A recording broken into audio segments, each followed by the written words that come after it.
Welcome to Negotiating Happiness, the show that helps you find happiness, success, and balance in your work and life. I'm Adriana Fiestro, your host for this journey into entrepreneurship and personal growth. We're broadcasting live on 107.7 and 105.3 FM in New Orleans as part of the United Public Radio Network. We explore the latest strategies, insights, and stories from successful entrepreneurs and experts.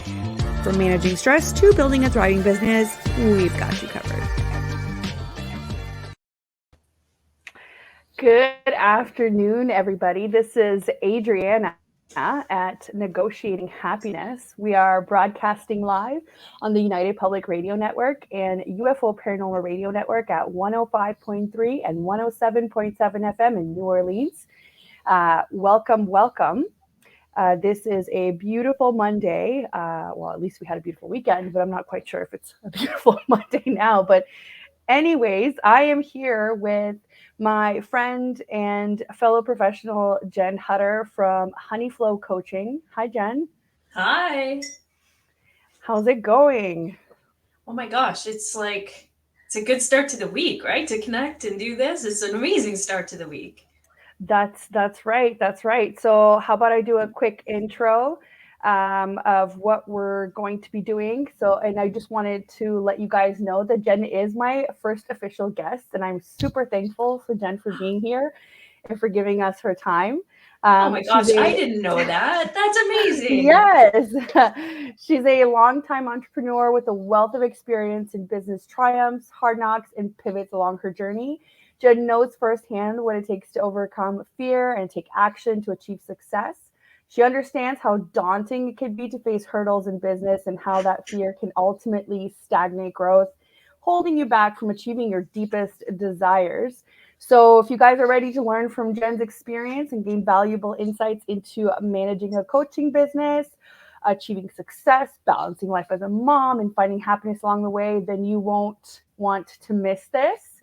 And don't worry, guys, if you can't tune in, we will be streaming everywhere as per usual, and we will be providing the links as well. So, Jenn, again, thanks so much for coming in.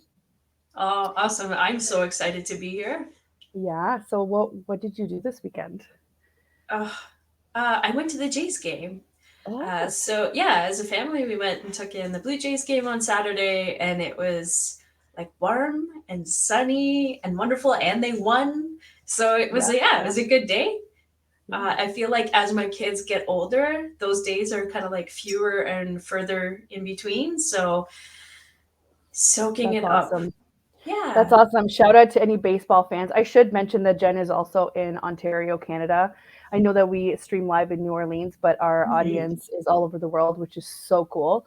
Yeah. And it's so funny. So you were in Ontario, and this weekend I was in the States. Oh, really? I went to Syracuse. I went to see a Red Hot Chili Peppers concert. So shout out to the Red Hot Chili Peppers. What? They killed it. Yeah, they killed it. It was amazing. I didn't know they were still touring.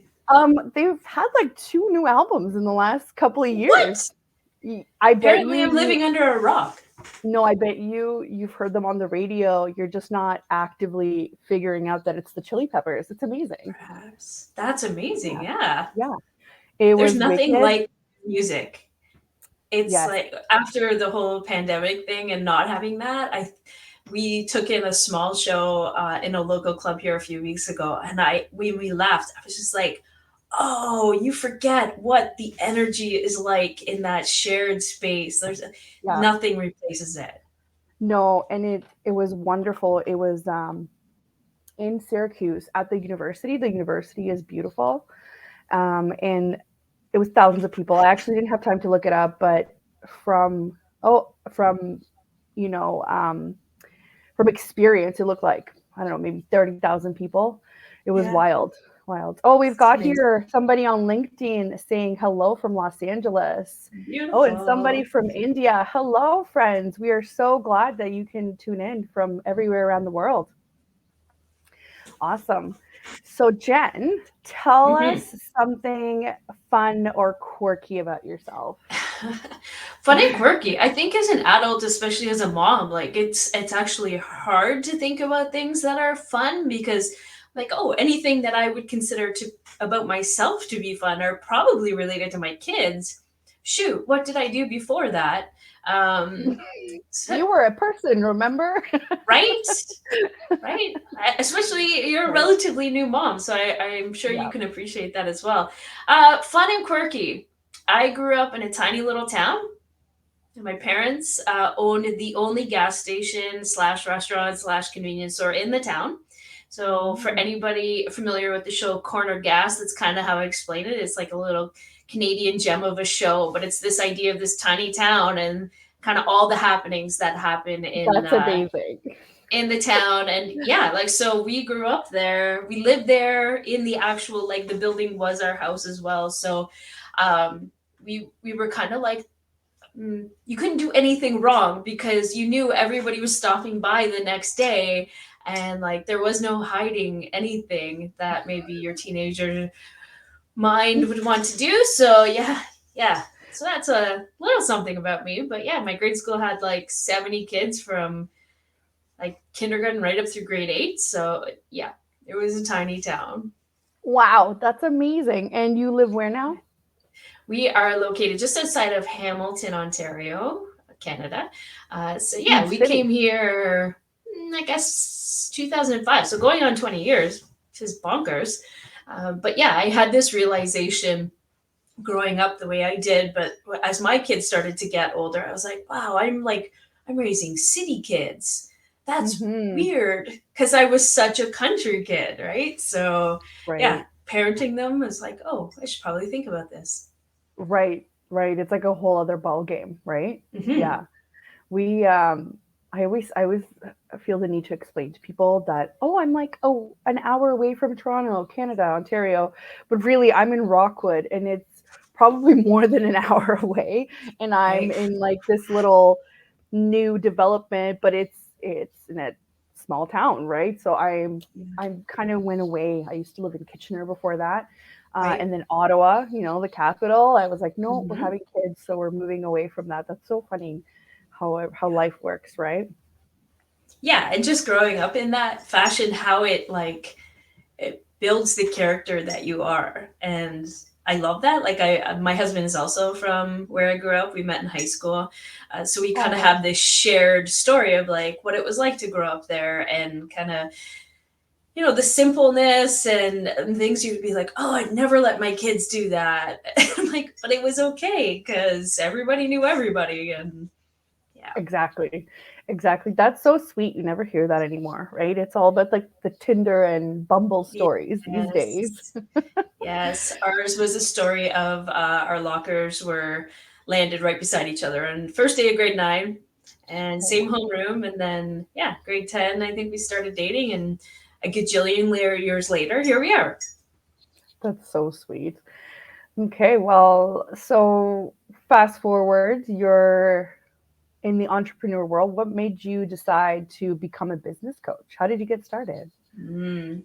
Well, I was an entrepreneur for like 14 years before deciding to get into business coaching. So it was really that, I guess, that led, or it felt like a natural progression. So a bit of a backstory is when my first son was born, 3 months after he was born, I was like, yeah, I think if I'm going to start a business and be an entrepreneur, now is probably a really great time to do that. I can see that now probably was more of like a coping mechanism than it actually was like, oh, yes, this is totally a great idea. But, I was young and blissfully ignorant, and yeah, why not? Right. So we started that business. I had a 3-month old. That kid almost he will turn 16 in a few weeks. So Wow. there's the time frame. But I was really young. I was a young mom. I was a young woman. And all of a sudden I was, trying to break into the business world, network, all of that good stuff, and build a business.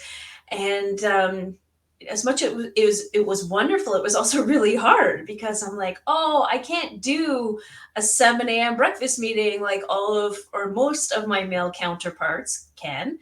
So Right. I felt like I was kind of being left out of things by default because I was wearing the hat of being a mother as well. And so, yeah, I grew that business over 13 years. And honestly, it was great until it wasn't great. And I didn't actually know it wasn't great. But one morning, I was working from home that day. And I just had this moment of, I was like, I'm done with this business. Where did all the joy go? Like, I was looking around for it. Like, I just lost everything for that business. So, like, Wow. there's a long story in there of how it played out, but within 6 weeks, I had sold that business and had exited it, which was terrific for me because in that moment of realization that, like, I'm done, it was like a disease. I'm like, I have to get rid of it right now. I need to move on. But I was kind of in this middle ground of like, well, what am I going to do when I grow up, per se? I was knocking on the door of 40. Um, it was through that reflection that I was like, well, what did I like about the business? And well, I loved building the business. I loved building a team. I loved sales components. I loved growing myself in that identity. Um, Yeah. my business partner and I were, worked in an agency before. So we were in our functional roles. So we're like, well, yeah, we can do that. And all of a sudden we had staff and I was promoted into the role of CEO. So it was like a whole other realm of learning this new role. And so when I was transferring out of that business, I was like, that was the part I loved. And how can I help other women do that maybe a little easier than I did, or not um, second guess themselves as much as I Yeah. did at 27, trying to juggle all of those roles, et cetera, et cetera, et cetera. And I was like, well, what is that job? It's a Right. business coach. Right. So that was kind of this natural progression into entering the world of coaching. And I just knew I really wanted to work with women because of what the differences I experienced going through and walking that path by myself. Right.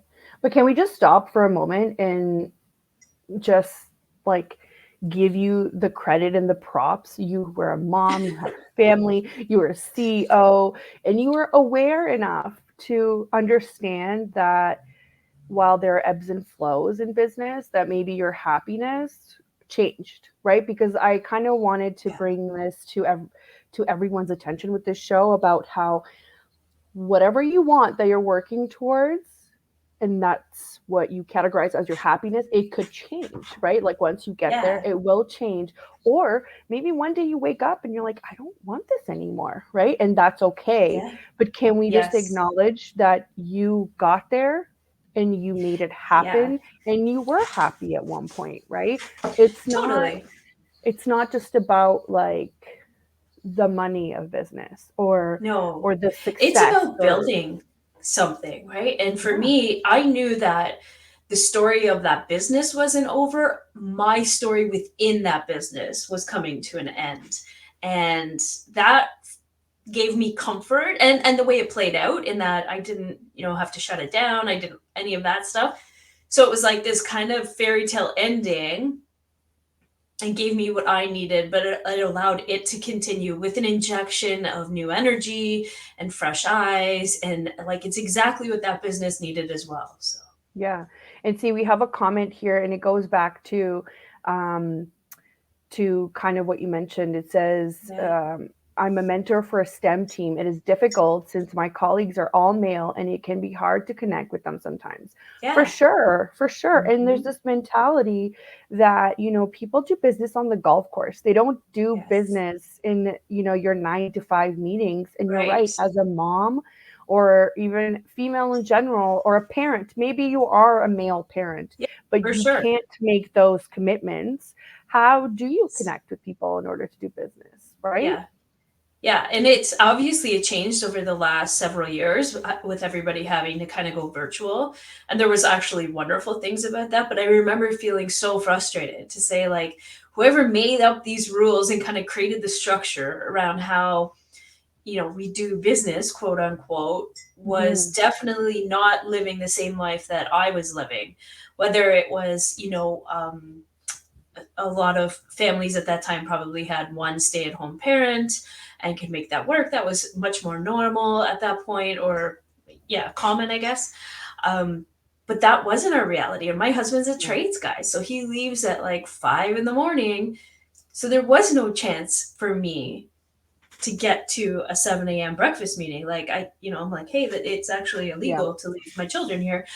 So that's sorry, I can't participate in your meeting. Um, Yeah. but you know what that did is it created resentment. And sometimes we don't even know that resentment's building within us in our businesses. But that for me was one of those pieces that would feel prickly. I'm like, oh, I'm either like upset that I can't take advantage of this opportunity because I've these duties at home, or sadly I can feel kind of resentful that I have to be at home, right? Like it felt like it was a Yeah. no-win situation. But I was like, Yeah. someone's got to change the playbook here. It's not working. So would you say that in the last little while, especially after COVID, things have changed? Yeah, I think that COVID was obviously terrible, but it also did a lot of really cool things, especially for women, and that it well first of all it opened up platforms like this, right? Platforms for us, Mhm. networking platforms with some of my clients of like, you would never be able to, from our perspective where we're located, like get to a networking event in Ottawa. So that would be Yeah. like a 6 hour drive from us. But Yeah. because everything went virtual, you can all of a sudden network with people that are across the province or across the state or across the country. That's an opportunity. Mhm. And how can we start to reframe these things? The Yeah. other thing was that everybody landed at home for the most part. My husband continued to work out of the house, being a trades guy, and Yeah. thank goodness that was probably the Yeah. best thing. But a lot of families ended up both being home, and so there was this, like, I don't know, visibility, I think, on the extra role that oftentimes the mom or the woman in the family would just pick up for and the slack for and Yeah. do. And I want to be fair and I want to acknowledge maybe the other group of women who are on the other end of this. I think we are very lucky that we were in a situation where we could become entrepreneurs. There are women around, Yes. North America, the world, where they did not have that opportunity. And I can easily see how they got buried even further under all For of these sure. other duties.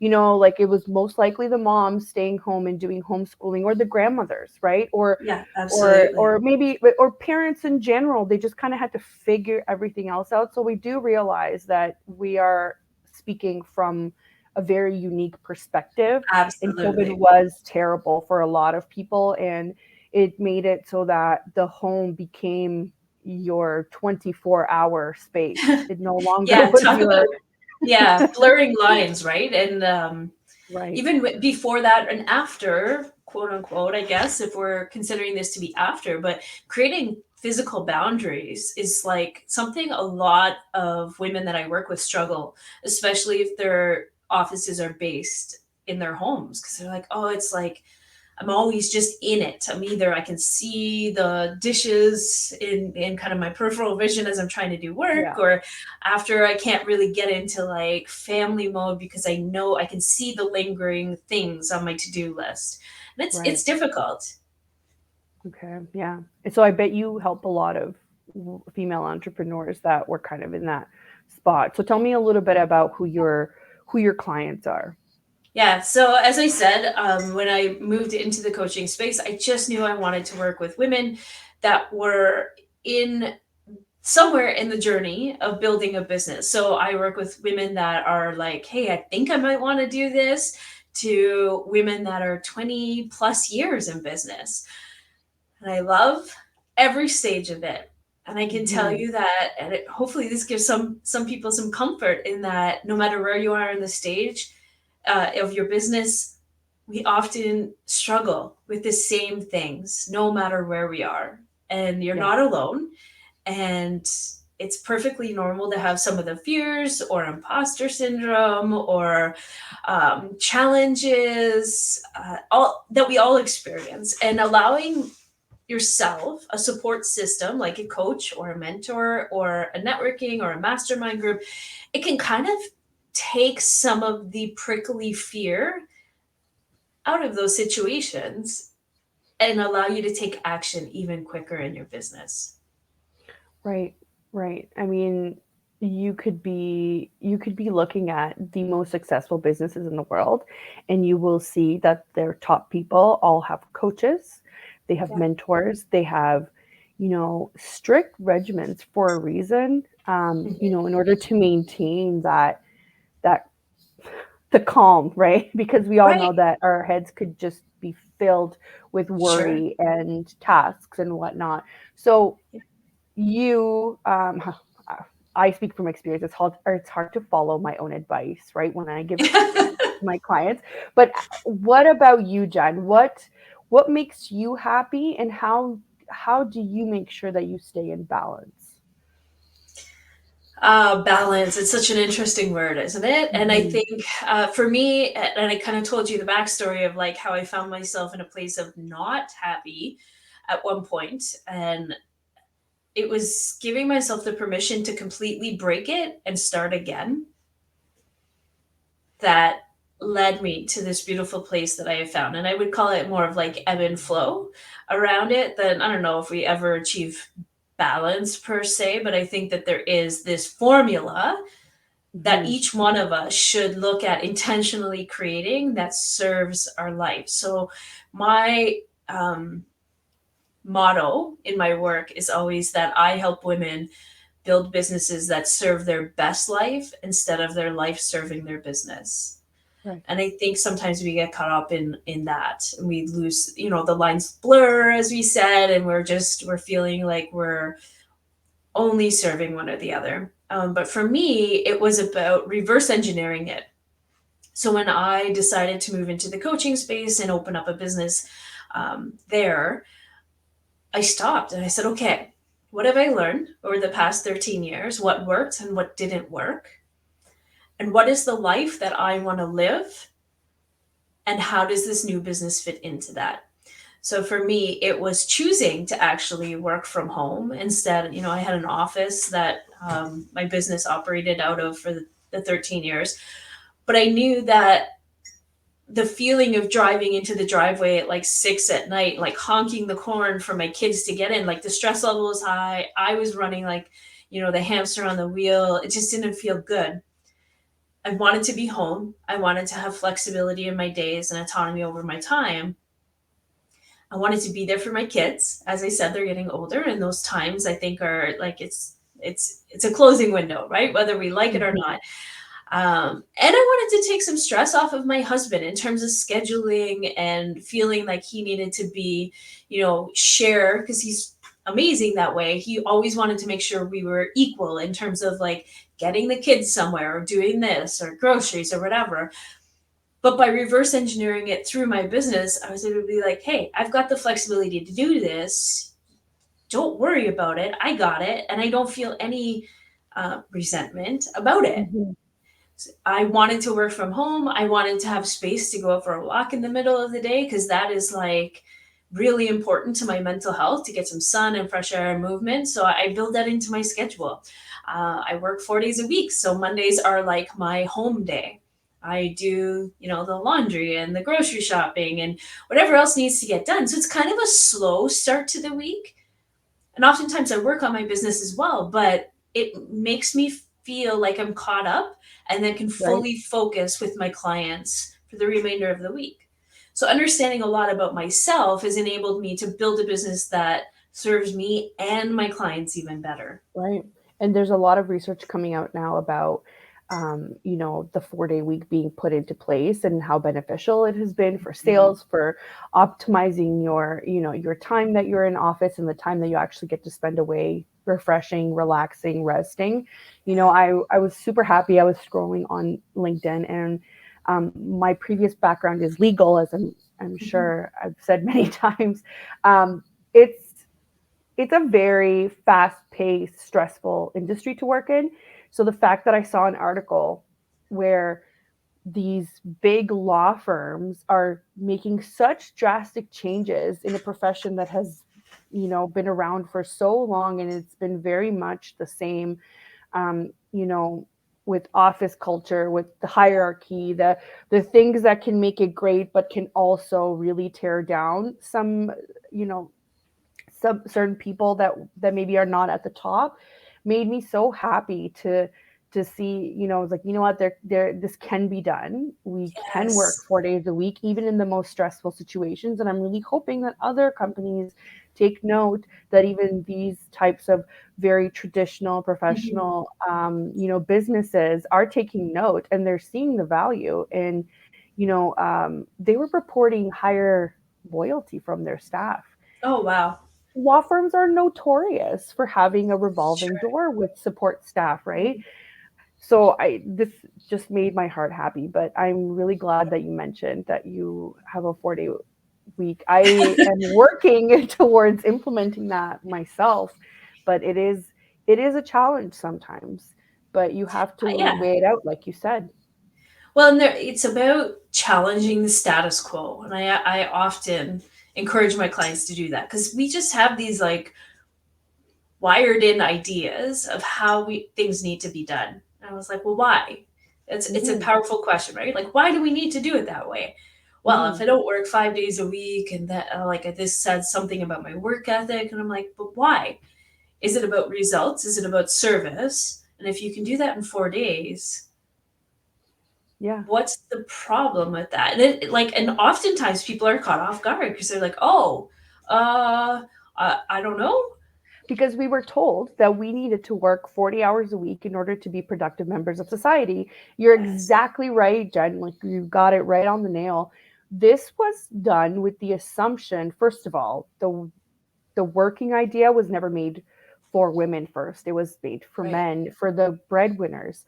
So sure, yes, at one point working 40 hours a week, you were able to sustain an entire family. We've unfortunately moved away from that, you know, with the yes, way that we consume, with the way that our needs have changed over time, and now we have, you know, two incomes if possible, you know, in order to have a bit more comfortable life, right? But we didn't really change that idea. So the idea was that you were working 40 hours a week while you had somebody else taking over all of the domestic work because it is right. work. It's work. Yeah, and It's you would not a come home to holiday. dinner ready for you. Right. Like, so Right. in my past life, it was like walk in the door at 6, and then I'm like, okay, what are we? So then I have to just move right into like, getting dinner ready for my family. And then when my kids were small, we all know that there's like a whole other routine that kicks in, and it was exhausting. Yeah. And I Yeah. wasn't like I wasn't showing up for my kids. Like I wasn't being the best mom I could be. I wasn't definitely being the best partner to my husband. And then it just felt like it was like Groundhog Day. We just kept doing it over and over and over again, and you kind of lose sense of even who you are in that mix.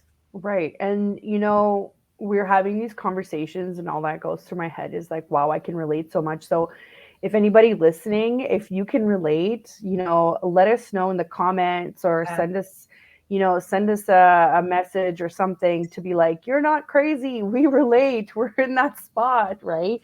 So Jen, if anybody wanted to get a hold of you, Yeah. would we be able to redirect them to your website?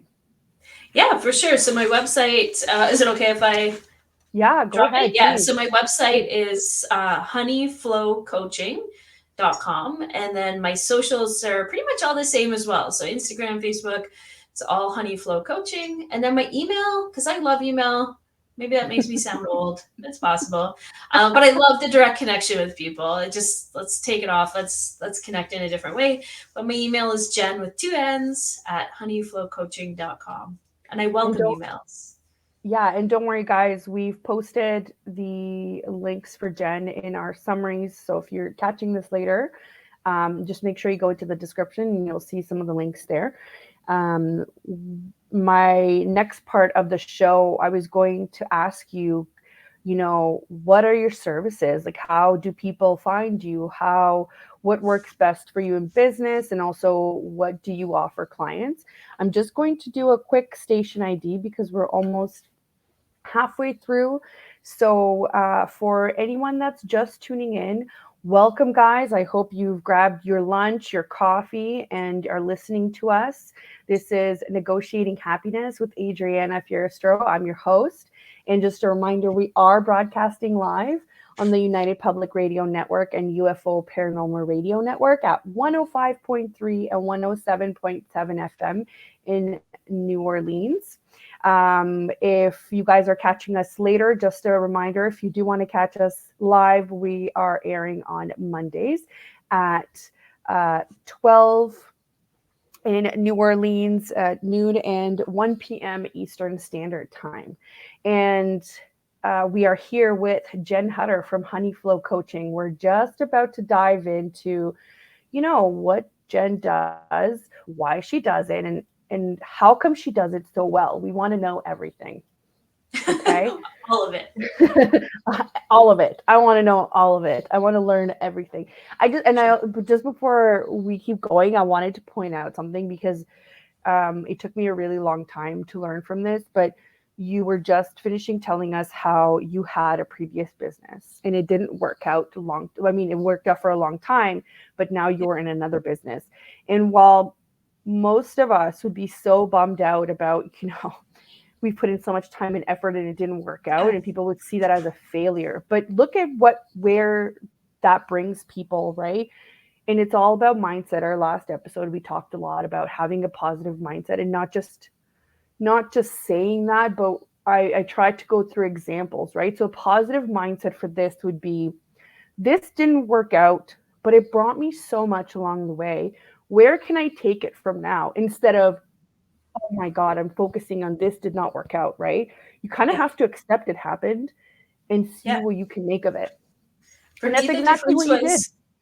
Yeah, and it took a while, like for sure it took a while, but I was able to give that first business purpose and empathy, because I knew that I wouldn't be doing what I'm doing right now if I hadn't have gone on that journey. So one journey led me to the next. It wasn't a failure. It was just the stepping stone to get where I am today. And by framing it out that way, I was like, right, okay, so I would do anything to get where I am today because I love what I do. Mm-hmm. Mm-hmm. It definitely reframed it for me because it's tricky, right? To be like, oh, does this mean I failed? Did I do something wrong?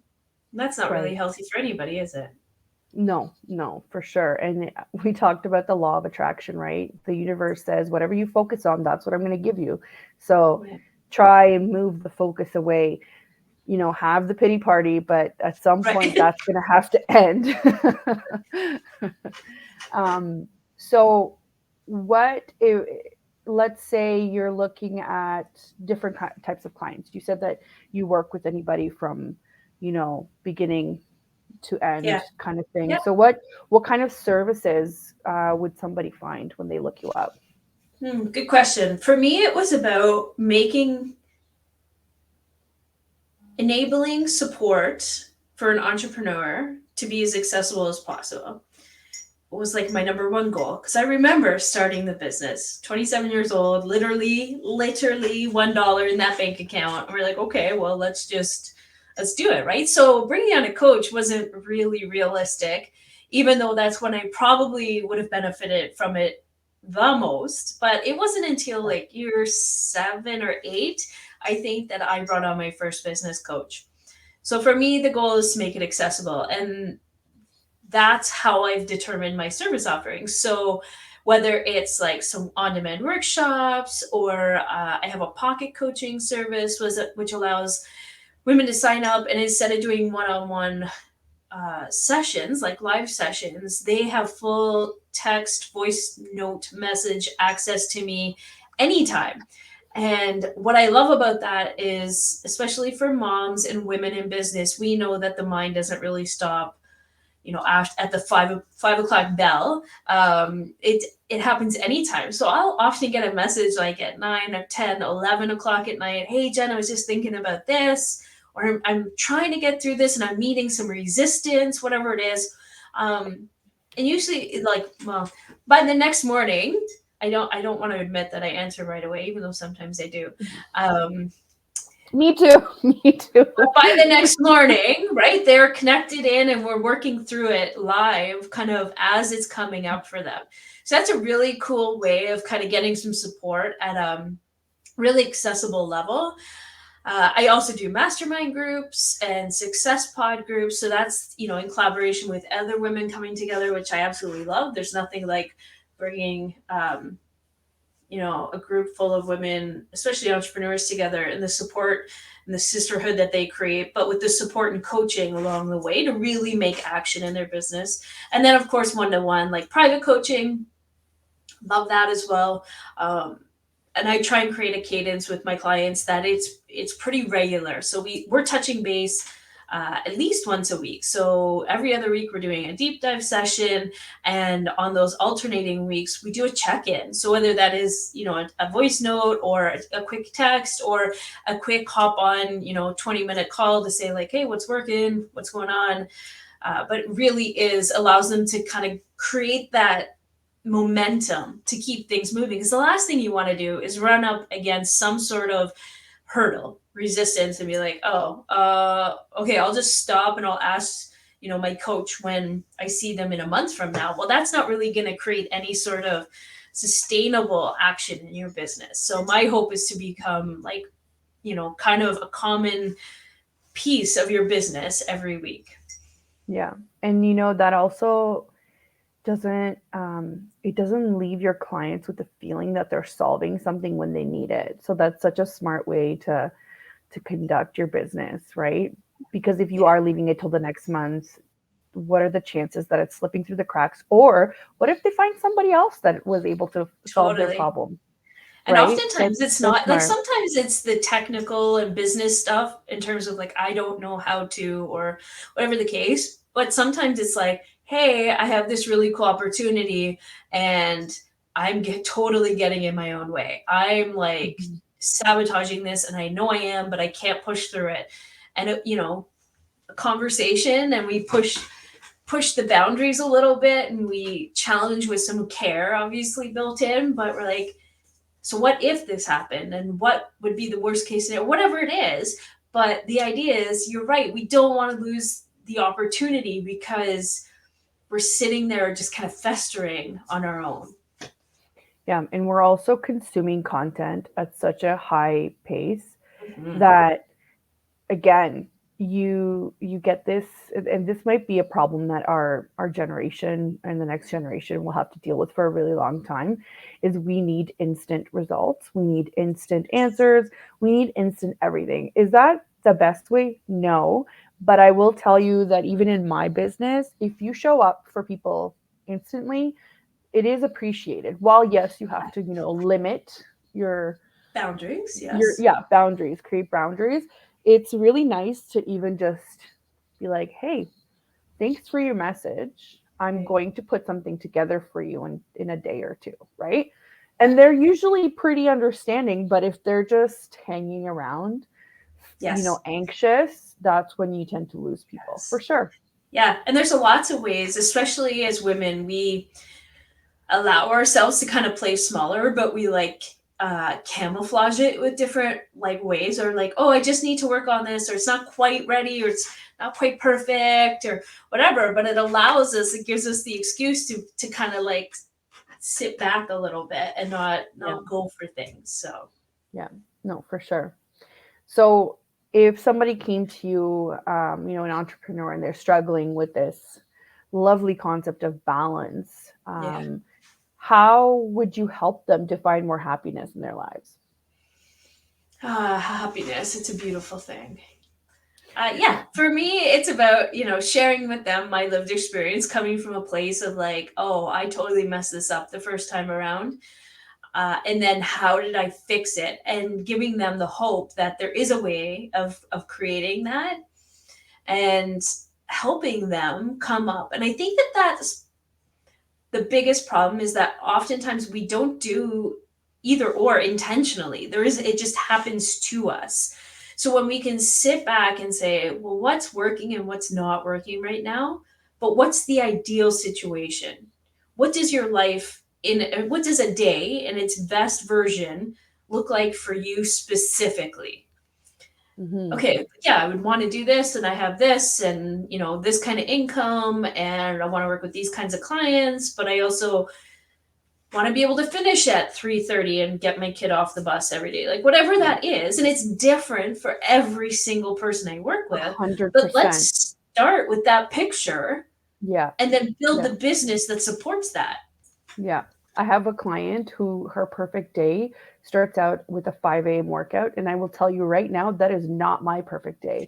So I this is, agree with you. but she says, but that's when I get my zen, I get my Good for exercise, I her. get my endorphins, and then I Yeah. can sit down and have a cup of coffee. And I'm sitting there like, I would like to be sleeping at 5 a.m. still. That would Right. be my perfect day. But we kind Right. of also know what we need or what works well for us. Yeah. We just ignore it actually. And we're like, oh, right, I have to fit into this kind of textbook case study of what I've seen. And I'm like, hey, guess Yeah. what? You actually don't. Questioning status quo was one of the most powerful things I did when I was in that low spot to break it and be like, I'm not going to subscribe to this anymore. Thanks so Right. much.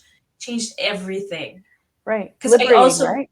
yes, but when I would do that in my first business, I would have those moments of like, I'm going to kick off early and whatever. I would feel so much guilt. Yes. Yes. Like, I did I that would, last week. I did that right, last you may week as well before I left. be Yeah. working because you just feel so much guilt around it.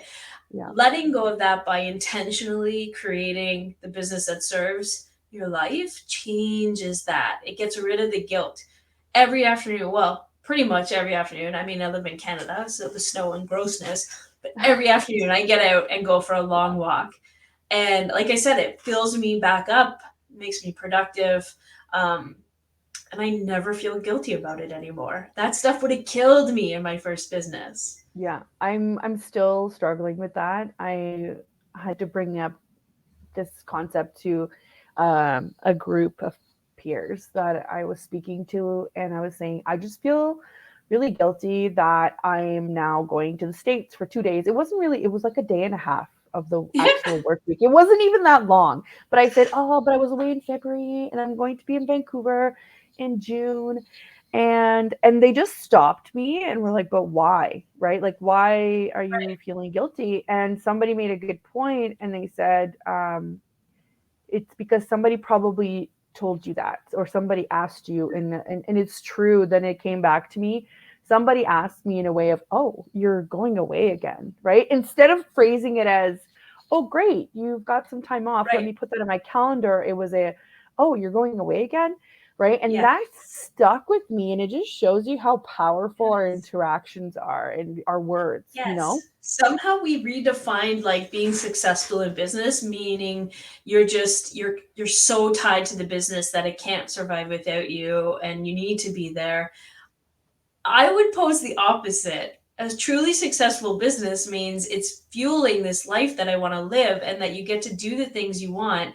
And it doesn't mean that things aren't happening. You're just using smart business systems and you have a smart team in place that can do things, but I never want to see anyone I work with never take a vacation, never take a Yeah. day or even an afternoon off because they feel like they can't. I don't think that that's successful. That's just a recipe for like full burnout. My entire business model is based on, let me offload some of that Right. from you, right? Like that's my entire business, is let me help you so that you're Right. not, buried under all of that. Yeah. And it's because of hustle culture, right? Yeah. You're A always 100%. hustling. Yeah. And you're like, but why? Why are we always Yeah. hustling for the same results Yeah. when we're not getting any further? We're Right. just becoming more and more tired, you know?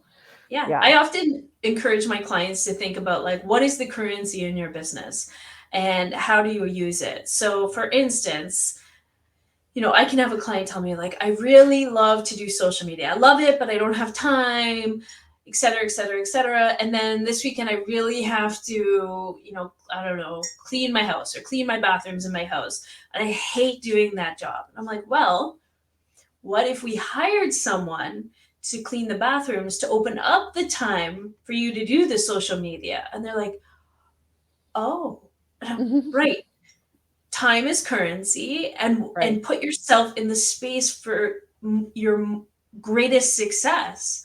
Delegate and elevate, right? That's the idea. And we just, again, we need to rethink it. Money spent is money spent, whether you're outsourcing social media or outsourcing some cleaning to free up time and get things Yeah. done. It's the same thing.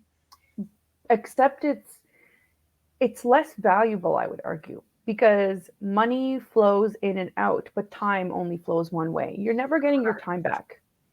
Yes. You're never getting it back. So is it really that $100 that you're holding on to for a cleaning, for some help Right. cleaning? I was just having this conversation with Brad, my partner, and it drives me nuts that I can relate so much to this. But we finally came to an agreement. But yes, it's like, but that $100, I promise you, will not be saved. It will be spent anyway. Right. So why Yeah. not make it, um, you know, Yes. productive?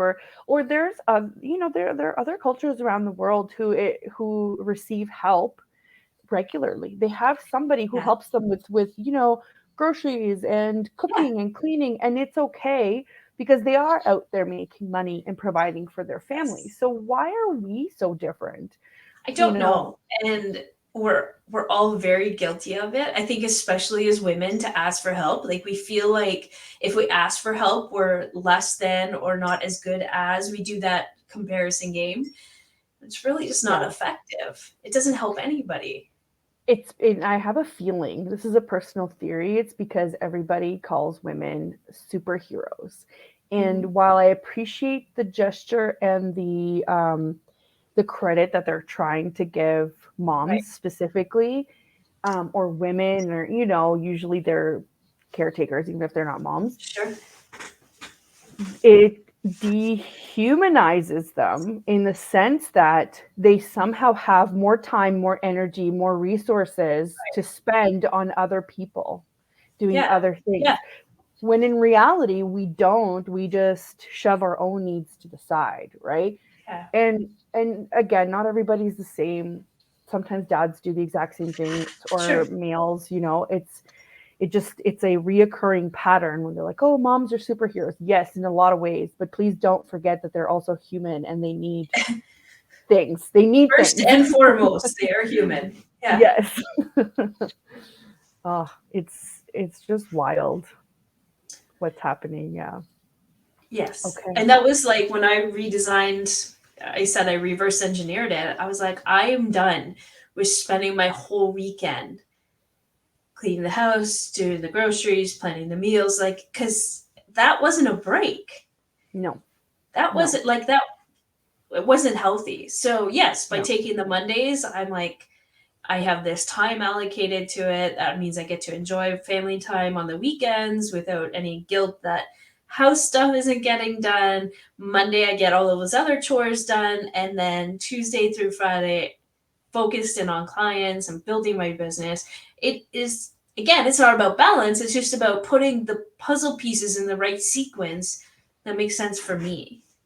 And I'm sure you do a lot of this with your own clients where you help them figure out what works for them and what their Oh, yeah. ideal schedule should work. And there's a lot of research out there that favors time blocking, right?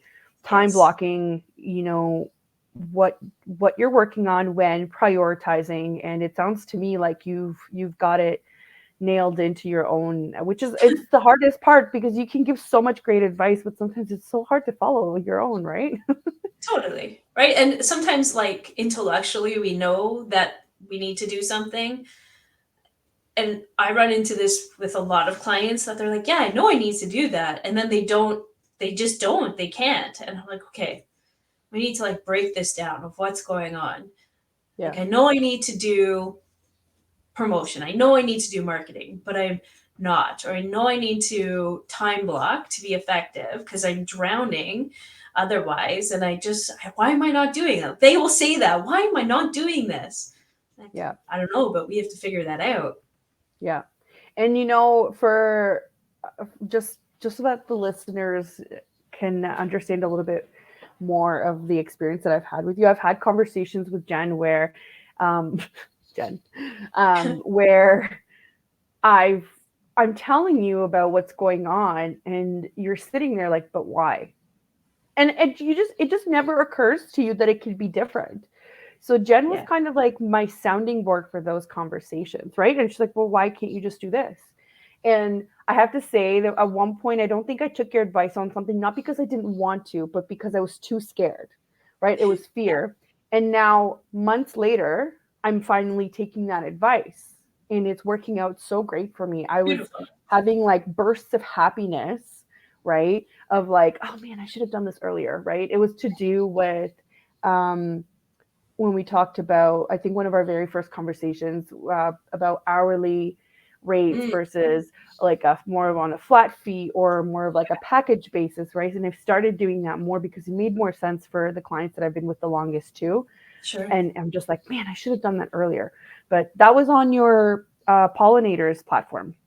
Yeah, and it's a scary conversation. It's really a common conversation. Pricing is hard for women Mm-hmm. entrepreneurs Mm-hmm. because so many of us struggle with distinguishing the difference between the price of our service and our own worth. And if Value. it's Yeah. hourly, we can feel like, well, it's just that's just a tiny number. And I can say that tiny number, but if I say a flat fee for the month instead of an hour, that number's too big. And then I feel uncomfortable saying it. So I'm just going to shrink back. I'm either going to lower the price or not do it at all. And then, like, it, yeah, and it has to do with Yeah. our worth and not understanding the value or not, Yeah.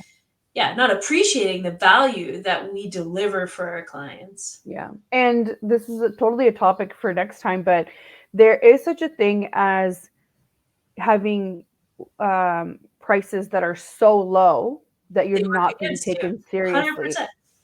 and you're still wondering why you're not busy. Oh, that's such a big topic that we could cover like Oh, 10 yeah. episodes It's a on. big But one. yeah, Yeah. totally.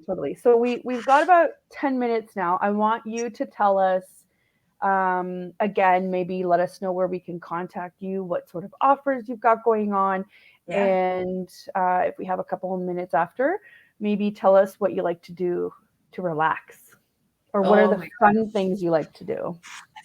I've gotten better at that over the last few years. Okay, so I am Jenn, Honeyflow Coaching, and you can find me on all the social media platforms. My handle is at Honeyflow Coaching, so that's Instagram, Facebook, and LinkedIn, I believe. And as I mentioned earlier, I also love email. So if a question's popped up for you today, as we've been chatting, that you're like, oh, I never thought about that, or I'm struggling with this, feel free to send me an email. Absolutely, I will get back to you. My email address is Jenn with two N's at honeyflowcoaching.com.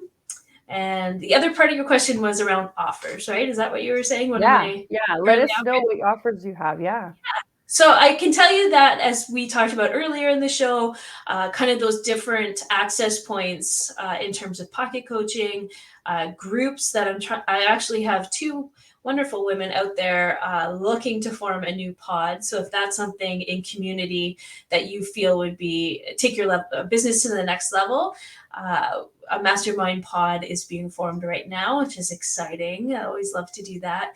I'm actually working on a new program that I haven't even launched yet. I'm totally in the works of figuring that out, but I want to do a 6-week kind of intensive on creating the building block foundational pieces for your business. So that includes like values, a working or a living business plan, onboarding, standard operating procedures, all of those things that I definitely did not do early enough in my first business. And then by the time we're like, oh, it's really busy, we have lots of clients, shoot, now we're like flying by the seat of our pants and that's not working. So as I said, I'm right in the beginning stages of kind of mapping that out and hope to launch it in the next couple of weeks. So if that appeals to you, throw me an email because I would love to get your feedback on what would make that great. But yeah, I'm thinking a 6-week kind of weekly intensive with an online community for support, but building out by the end of this course, you will walk away with like all of those main foundational pieces in your toolbox and ready to go. yeah. That sounds like something that would go wonderful with the CRM where you could plug all of that knowledge in. Yeah. Yes. That's awesome. Yeah. So we've got a couple minutes here more, guys. Thank you so much again, Jenn, for coming in. I feel like we've had such a productive conversation. And thanks again for being our first guest here on the show. Oh, you're welcome. Now, you had a question about what I do for relaxation, right? Yes. I was just going to say, now tell me something fun, the fun things you do. Yeah, so again, this has nothing to do with me, but it kind of is in that both my boys play competitive baseball. So we are definitely a baseball family. We spend pretty much, I think I have this coming weekend free, and then I won't have a moment of free time basically until September. But I enjoy it. I love being outside. I love being with, the family and friends that you kind of create in that community. That makes me really happy. Also, I just love being by water. I love being, by water lounging, boating, any of those sorts of things. That brings me a lot of joy. And really, my happiest place, I think, is with friends when we are just no expectation, full of laughs, and like just connecting with each other. That's my happy spot for sure. That's awesome. I mean, I'm super social as well. I could totally relate to that. I always want to be with friends. And by water, I mean, who doesn't like that? Yeah, I feel like it's a biological response. Yes, I am a summer person. And so to see spring finally coming around here in Ontario, I'm like, oh, it's about time. I always kid, I'm like, as soon as my kids kind of fly the nest, like my house is going somewhere warmer. I can tell you that. That's awesome. We've had really good weather for the last maybe like 5 days, and now it's back to rain. Yeah. So Yay. it's almost trailer time for us. Oh, we just got a last minute comment here from Carton. American woman talk. Oh, all right. So maybe maybe this is some criticism. That's fine. That's fine. We can handle some criticism here. Guys, if you have any constructive criticism, we're totally here and open for it. And yeah, just to have some sort of, I guess, a precursor to all of this. We're obviously speaking from our own experiences. Everybody has different experiences, so please don't take offense to anything. We welcome conversation. This is why this is a platform to discuss these things. So if it's a topic that you don't like, no problem. Maybe scroll on by, or actually put in a topic that you would like to hear about, and we might just be able to do that, guys. So we're just going to say thank you so much again, Jenn. Thank you to everybody who had such wonderful comments and contributions.